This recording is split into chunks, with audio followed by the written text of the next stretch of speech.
We have some remarkable hosts on Blaze Network. Glenn Beck, Mark Levin, Phil Robertson, Chad Prather. But for brain power and insight, few match Steve Deace. I've met him a few times at conferences, and I'm always impressed. He hosts the Steve Deace Show, one of the top 100 podcasts in the country. And he has many books out, and his recent one with Daniel Horowitz caught my eye. He also has a major motion picture out, and we'll talk all of that, plus politics, religion, and business. Welcome, Steve, to the Economic War Room. Thank you very much. I will do my best to live down to that advanced billing, brother. Thank you. I appreciate the pressure. Bring it. Well, I just want to ask first, how are you feeling? I know you went through a health scare, particularly with that movie out. How are you feeling now? I feel great. Thank you for asking. You're right. It was April was a tough month between, I'm not sure what was worse, the MRSA deadly bacterial infection of unknown cause or origin, according to my chart, or the allergic reaction I had to the only medication on planet Earth that allows you to beat it without having to be in the hospital for weeks. But by the grace of God, we're through all that now, and I feel great. So thank you. Well, I appreciate your insight on another disease, not MRSA, and I hope I never see it or experience it. But we all went through COVID, and you were one of the very early rational voices.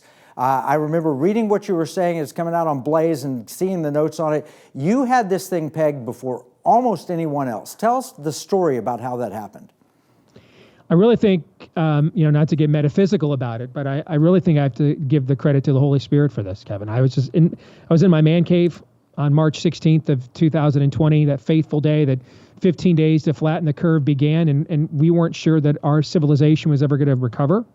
And, I'm reading all this stuff about what's in this Imperial College Survey that had shut the governments down. And I read the survey myself. And of course, I kind of skipped the opening parts and went right to their projections and was just horrified and thinking about my 3 kids that are upstairs in my home. And is this the end of society as we've taken for granted? Is Western civilization at an end? And that still small voice that the Lord puts in the back of your head kind of tapped me on the back of the skull and said, you need to chill and read that again.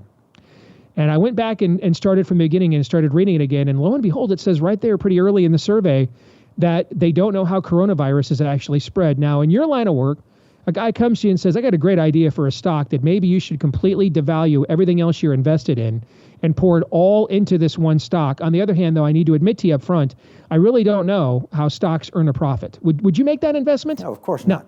No, you would think this person doesn't know what the heck they're talking about. And yet, right away, every government decided to follow the instructions of a university that admitted up front it doesn't know how coronavirus is spread. That's problematic. And then I could just look at some of their the data and the charts that they were doing. And I think a lot of people get intimidated by the Y and X axis and all the terms because they think they suck at math. So do I. Data isn't math. Data is a math quantification of someone's question and or assumptions. Data is a math manifestation of a philosophical exercise. And so therefore, it has assumptions like any other philosophical exercise does. And are those assumptions BS or not?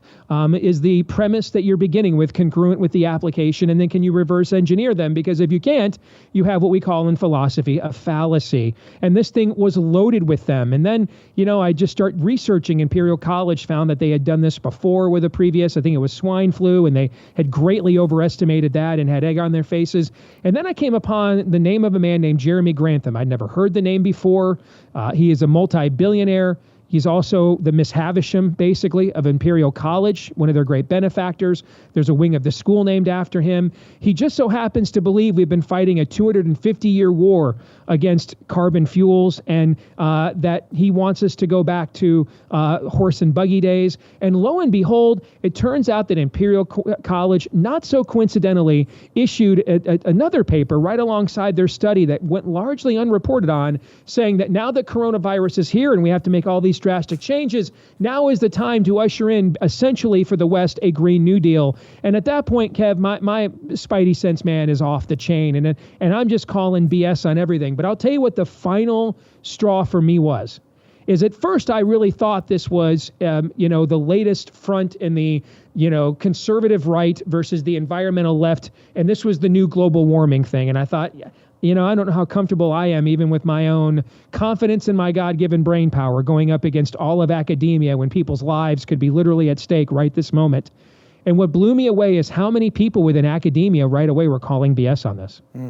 I'm talking Dr. Katz from Yale, Dr. Risch from Yale, Dr. Ioannidis, Dr. Bhattacharya from Stanford. These are elite places. They wouldn't let me on campus, let alone admit me into the school as a community college kid.